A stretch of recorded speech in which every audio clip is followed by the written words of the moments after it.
नमस्कार, आप सभी का स्वागत है मेरे इस यूट्यूब चैनल पे।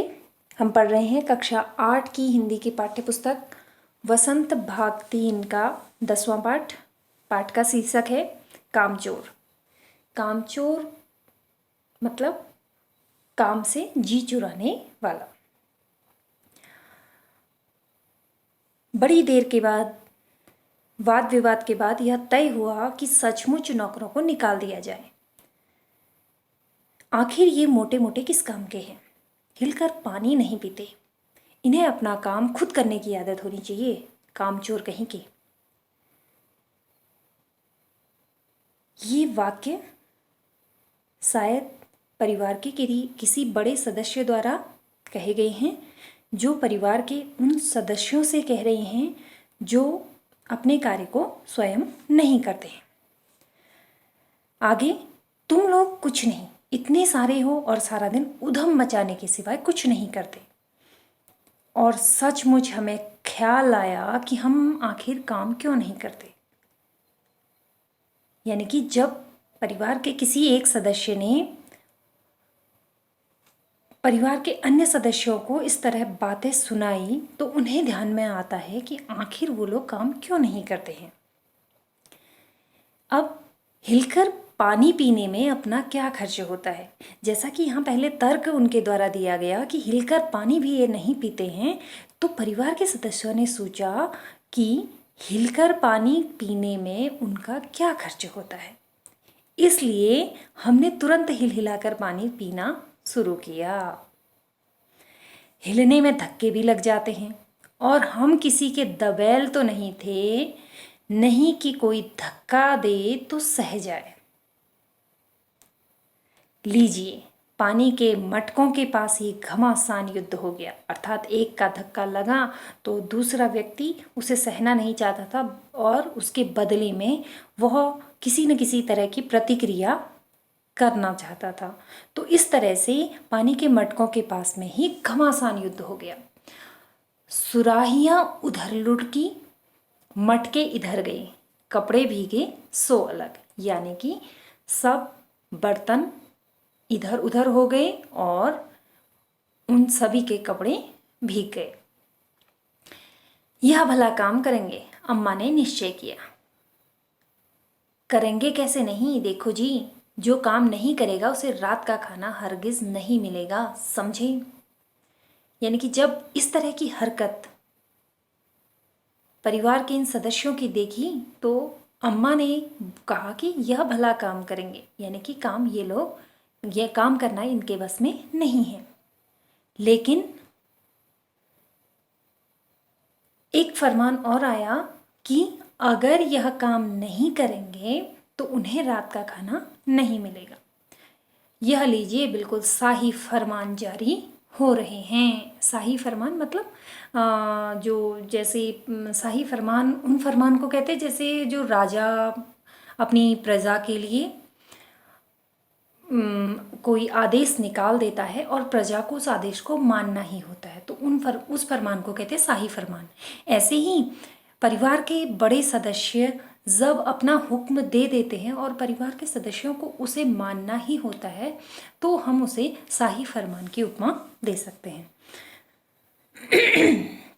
हम काम करने को तैयार हैं, काम बताए जाएं, हमने दुहाई दी। लेखक और उनके अन्य परिवार के अन्य सदस्यों ने कहा कि हम काम करने के लिए तैयार हैं, हमें काम बताया जाए। बहुत से काम हैं जो तुम कर सकते हो। मिसाल के लिए यह दरी कितनी मैली हो रही है, आंगन में कितना कूड़ा पड़ा है, पेड़ों में पानी देना है।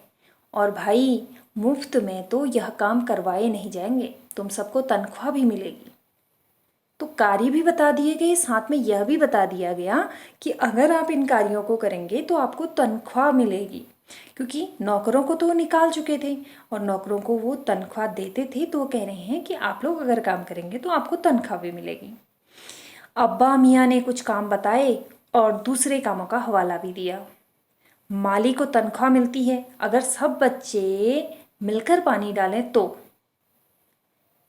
आप समझ सकते हैं, तनख्वाह यानी कि जो माली को जाती थी वह बच्चों के बीच में बंट जाएगी। एहे, खुदा के लिए नहीं, घर में बाढ़ आ जाएगी, अम्मा ने याचना की। फिर भी तनख्वाह के सपने देखते हुए हम लोग काम पर तुल गए। यानी कि उनको बताया गया था कि काम करेंगे तो आपको तनख्वाह मिलेगी, तो उसी तनख्वाह की वजह से सारे के सारे बच्चे काम पे लग गए। एक दिन फर्शी दरी पर बहुत से बच्चे जुट गए। यानी कि जो दरी उन्होंने बताया था कि मैली हो रही है, धुलनी है, उस पर बच्चे उसे धोने के लिए लग गए और चारों ओर से कोने पकड़कर झटकना शुरू कर दिया। दो चार ने लकड़ियां लेकर धुआंधार पिटाई शुरू कर दी ताकि उसकी धूल को वो उड़ा सके। सारा घर धूल से अट गया अर्थात भर गया। खांसते खांसते सब बेदम हो गए। सारी धूल जो दरी पर थी, जो फर्श पर थी, सबके सिरों के ऊपर जम गई, क्योंकि वो पूरी हवा में उड़ गई थी और फिर लोगों के सरों पे आ गई थी। नाकों और आंखों में घुस गई। बुरा हाल हो गया सबका। हम लोगों को तुरंत आंगन में निकाला गया। वहाँ हम लोगों ने फौरन झाड़ू देने का फैसला किया। जब उन्होंने घर के अंदर जो फर्श पे दरी पड़ी थी उसे झाड़ा और घर के अंदर धूल हो गई, तो लेखक और उनके परिवार के अन्य सदस्यों को आंगन में निकाल दिया गया। तो जब वे बाहर आए तो उन्हें बाहर झाड़ू देने का विचार आया। झाड़ू क्योंकि एक थी और तनख्वाह लेने वाले उम्मीदवार बहुत, इसलिए क्षण भर में झाड़ू के पुर्जे उड़ गए। यानी कि वो लोग छीना झिपटी करते रहे और झाड़ू के कई टुकड़े हो गए। जितनी सीखें जिसके हाथ पड़ी वह उनसे ही उल्टे सीधे हाथ मारने लगा। यानी कि वो बहुत अच्छे से कार्य नहीं कर रहे थे, बस केवल तनख्वाह के लालच में काम की छीना झपटी कर रहे थे और कार्य किस प्रकार से हो रहा है इस बात की सुध भी उनको नहीं थी। अम्मा ने सिर पीट लिया, भाई ये बुजुर्ग काम करने दें तो इंसान काम करे। जब जरा जरा सी बात पर टोकने लगे तो बस हो चुका काम। असल में झाड़ू देने से पहले जरा सा पानी छिड़क लेना चाहिए। बस यह ख्याल आते ही तुरंत दरी पर पानी छिड़का गया। एक तो वैसे ही धूल से अटी हुई थी, पानी पड़ते ही सारी धूल कीचड़ बन गई। अब सब आंगन से भी निकाले गए। तय हुआ कि पेड़ों को पानी दिया जाए। बस सारे घर की बाल्टियां, लोटे, तसले, भगोने, पतीलियां लूट ली गई, अर्थात उठाकर ले गए सब। जिन्हें ये चीजें भी न मिली वे डोंगे, कटोरे और गिलास ही ले भागे। यानी कि बच्चों के हाथ जो भी बर्तन पड़े वह उनको लेकर बाहर निकल गए ताकि वो पेड़ों में पानी दे सके।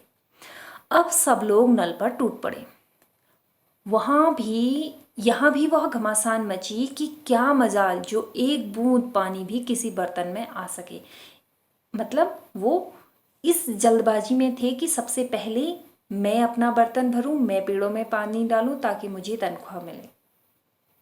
और इस रसाकसी में किसी भी बर्तन में पानी ना आ सका। ठूसम ठास, किसी बाल्टी पर पतीला, पतीले पर लोटा और भगोने और डोंगे। पहले तो धक्के चले, फिर कुहनियाँ, उसके बाद बर्तन। मतलब पहले तो एक दूसरे को धक्के लग रहे थे, फिर लोगों ने कुहनियाँ मारना शुरू कर दिया ताकि वो अगले को हटाकर खुद आगे जा सके। और उसके बाद जब कुहनियों से काम नहीं चला तो वो बर्तन मारने लगे एक दूसरे पर। फौरन बड़े भाइयों, बहनों, मामुओं और दमदार मौसियों, फूफियों की कुमक भेजी गई। कुमक मतलब फौज भेजी गई, यानी कि सब लोगों को भेजा गया। फौज मैदान में हथियार फेंक कर पीठ दिखा गई। और जो बच्चों की फौज थी उन्होंने मैदान में हथियार फेंके, अर्थात उन बच्चों ने जो पानी पेड़ों में पानी देने के लिए बर्तन पकड़े थे वो उन्होंने जमीन में फेंक दिए और पीठ दिखा दी, यानी कि वहां से हट गए। इस धींगा मुश्ती में कुछ बच्चे कीचड़ में लथपथ हो गए, जिन्हें नहलाकर कपड़े बदलवाने के लिए नौकरों की वर्तमान संख्या काफी नहीं थी। पास के बंगलों से नौकर आए और 4 आना प्रति बच्चा के हिसाब से नहलवाए गए। इससे हम अनुमान लगा सकते हैं कि परिवार के सदस्यों की संख्या काफ़ी अधिक थी। तो हम लोग कायल हो गए कि सचमुच यह सफाई का काम अपने बस की बात नहीं और न पेड़ों की देखभाल हमसे हो सकती है। कम से कम मुर्गियां ही बंद कर दें। यानी कि मुर्गियां जो बाहर दाना चुगने के लिए छोड़ी गई थी, अब उन मुर्गियों को बंद कर देने का ख्याल उनके दिमाग में आया। बस शाम ही से जो बांस छड़ी हाथ पकड़ी, उसे मुर्गियां हाँकने लगे। चल दड़बे दड़बे, दड़बे अर्थात मुर्गियों को रखने का स्थान। यह कहकर वो उनको मुर्गियों को हाँकने लगे। पर साहब, मुर्गियों को भी किसी ने हमारे विरुद्ध भड़का रखा था। उठ पटांग इधर उधर कूदने लगी। दो मुर्गियां खीर के प्यालों से, जिन पर आया चांदी का वर्क लगा रही थी, दौड़ती फड़फड़ाती हुई निकल गई। तूफान गुजरने के बाद पता चला कि प्याले खाली हैं और सारी खीर दादी के कामदानी के दुपट्टे और ताजे धुले सिर पर लगी हुई है। यानी कि वो मुर्गियां खीर के प्यालों के ऊपर से निकली और वो सारी खीर दीदी के कामदानी के दुपट्टे पे उलट गई और साथ में उनके जो उन्होंने अभी अभी सर धो रखा था उसके ऊपर आ गिरी। एक बड़ा सा मुर्गा अम्मा के खुले हुए पानदान में कूद पड़ा। पानदान जिसमें पान रखे जाते हैं, और कत्थे चूने में लुथड़े हुए पंजे लेकर नानी अम्मा की सफ़ेद दूध जैसी चादर पर छापे मारता हुआ निकल गया। यानी कि उधर अम्मा की एक सफ़ेद रंग की चादर पड़ी हुई थी, वह उसमें अपने पैरों के निशान बनाता हुआ आगे चला गया। एक मुर्गी दाल की पतीली में छपाक मारकर भागी और सीधी जाकर मोरी में इस तेजी से फिसली कि सारी कीचड़ मौसी जी के मुंह पर पड़ी, जो बैठी हुई हाथ मुंह धो रही थी। इधर सारी मुर्गियां बेनकेल का ऊंट बनी चारों तरफ दौड़ रही थी। यानी कि बेलगाम होकर इधर उधर दौड़ रही थी। एक भी दड़बे में जाने को राजी नहीं थी। राजी होना अर्थात तैयार होना। इधर किसी को सूझी कि जो भेड़ आई हुई हैं, लगे हाथ उनको भी दाना खिला दिया जाए। दिन भर की भूखी भेड़ें दाने का सूप देखकर जो सबकी सब झपटी तो भागकर जाना कठिन हो गया। यानी कि दाने का सूप उनके हाथ में था और सब की सब उनके ऊपर तेजी से आकर झपट पड़े। लस्टम पस्टम तख्तों पर चढ़ गई। पर भेड़ चाल मशहूर है। आप लोगों ने कहावत भी सुनी होगी, भेड़ चाल चलते हैं, यानी कि जहां एक और चलती है सब उसके पीछे चल पड़ते हैं। उनकी नज़र तो बस दाने के सूप पर ही जमी हुई थी। पलंगों को फलांगती, बर्तन लुढ़काती साथ साथ चढ़ गई। यानी कि पलंग बर्तन कुछ भी उन्होंने नहीं देखा। जो भी उनके सामने था उनको फांदते हुए और या उनको लुढ़काते हुए वो आगे चलती चली गई। तख्त पर बानी दीदी का दुपट्टा फैला हुआ था, जिस पर गोरखी, चंपा और सलमा सितारे रखकर बड़ी दीदी मुगलानी बुआ को कुछ बता रही थी। भेड़ें बहुत निसंकोच सबको रौंदती मेघनों का छिड़काव करती हुई दौड़ गई।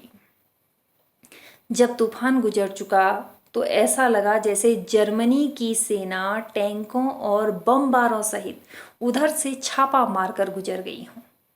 तूफान गुजर गया मतलब जो भेड़ों का काफिला था वो सारी चीज़ों के ऊपर से कूदता फादता हुआ दूसरी ओर निकल गया। तो तब ऐसा नज़ारा लग रहा था जैसे जर्मनी की जो सेना है वो टैंक और बमबारों सहित वहाँ से छापा मारकर आगे निकल चुकी हैं। जहाँ जहाँ से सूप गुजरा, भेड़ें शिकारी कुत्तों की तरह गंध सूंघती हुई हमला करती गई।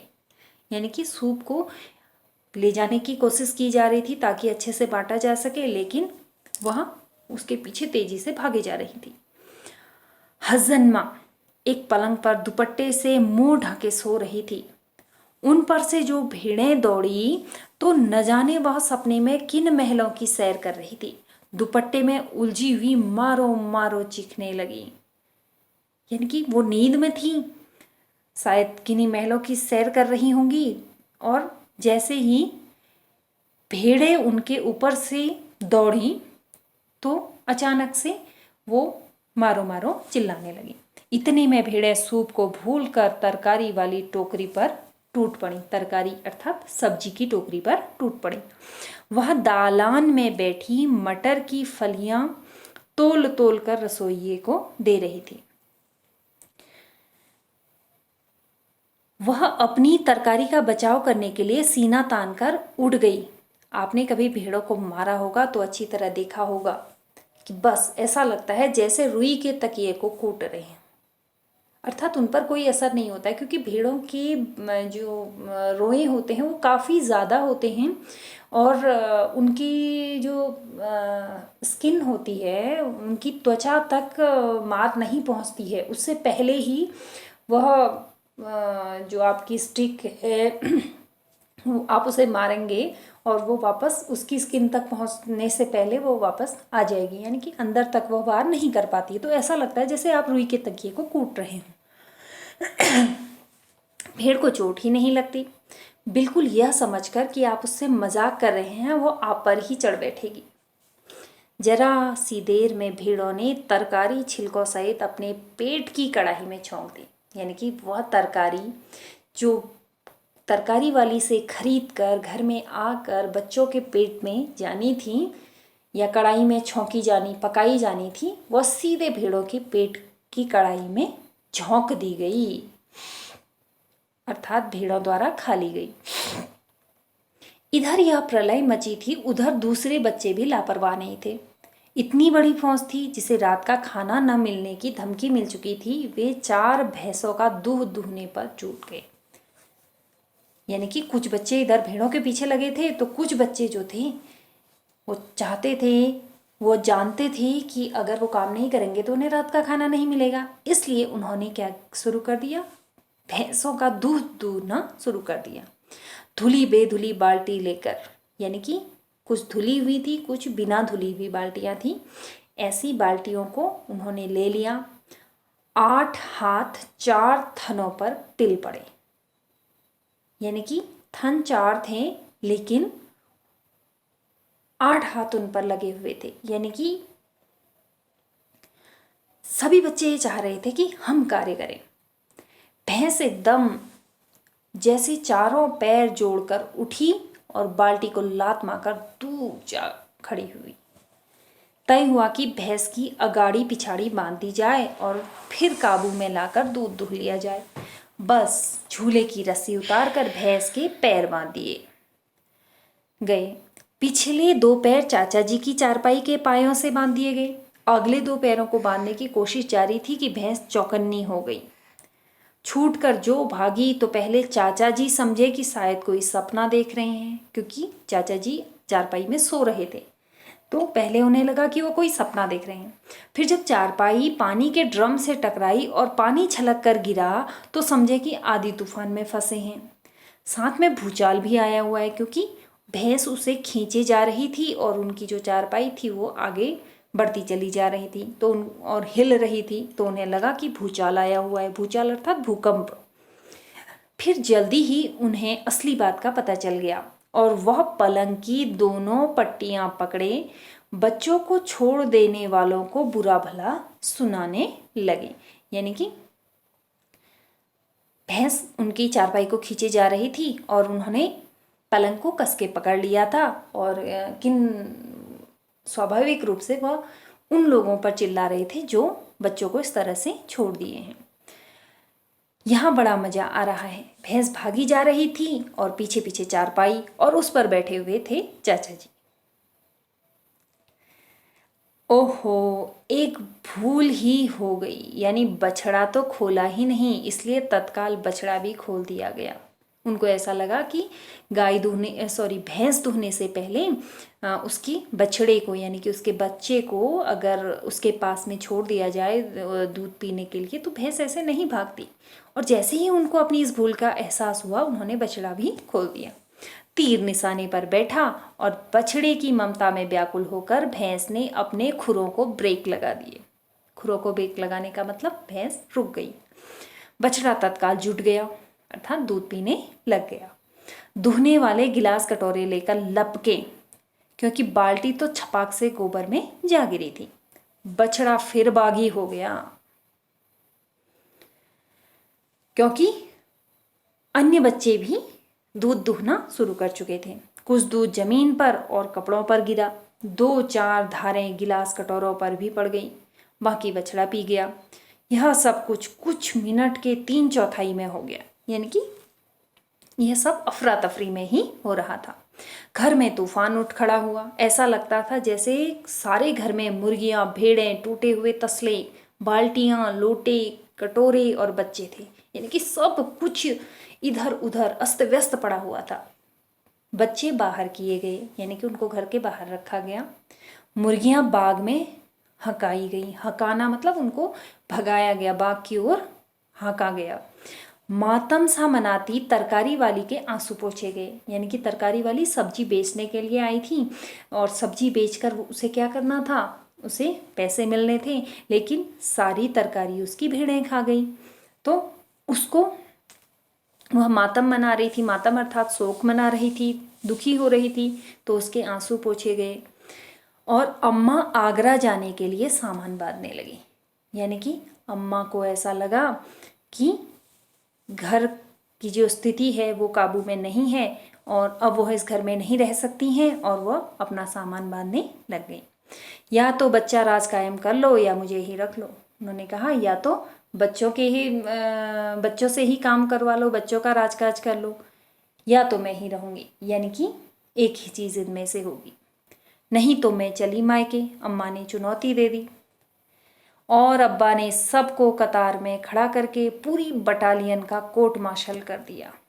कोर्ट मार्शल करना मतलब एक फौजी तरीका जिसमें स्ट्रिक्टली कोई चीज़ सबके सामने रखी जाती है या उनको आदेश दिया जाता है, तो उनको कोर्ट मार्शल कर दिया गया। अगर किसी बच्चे ने घर की किसी चीज़ को हाथ लगाया तो बस रात का खाना बंद हो जाएगा। कहानी के शुरुआत में हमने देखा कि अब्बा द्वारा यह कहा गया था कि अगर ये बच्चे काम नहीं करेंगे तो इन्हें रात का खाना नहीं मिलेगा। लेकिन जब बच्चों ने इस तरह से कार्य किया तो अंत में उनको कहना पड़ा कि अगर किसी बच्चे ने घर की किसी चीज़ को हाथ लगाया तो बस रात का खाना बंद हो जाएगा। ये लीजिए, इन्हें किसी करवट शांति नहीं। हम लोगों ने भी निश्चय कर लिया कि अब चाहे कुछ भी हो जाए हिलकर पानी भी नहीं पिएंगे। और बात जहाँ से शुरू हुई वहीं ख़त्म हो गई। बच्चे पहले कामचोर थे और फिर उन्होंने निश्चय कर लिया कि आज के बाद वो काम नहीं करेंगे। यह पाठ इस्मत चुगताई द्वारा लिखा गया है। आशा है आप लोगों को पाठ काफ़ी रुचिकर लगा होगा। आगे के पाठों के लिए भी मेरे चैनल के साथ जुड़े रहिएगा। धन्यवाद।